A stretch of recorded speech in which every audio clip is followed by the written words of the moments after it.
শীতের একটা টেস্টি খাবার, সেটা হচ্ছে গাজরের হালুয়া।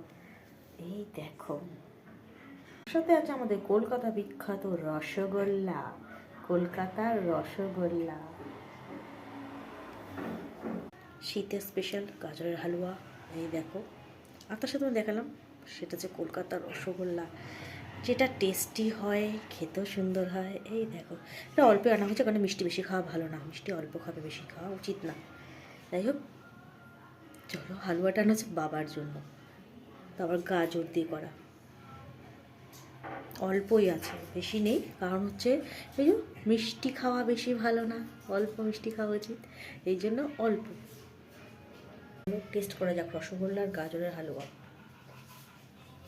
দুটোই টেস্টি জিনিস। কলকাতার রসগোল্লা সারা বছর পাবে, আর গাজরের হালুয়া শীতকালেই বেস্ট লাগে, বেস্ট মানে খেতে সুন্দর লাগে শীতকালে। খেয়েছো তোমরা? খেয়ে নিও কিন্তু।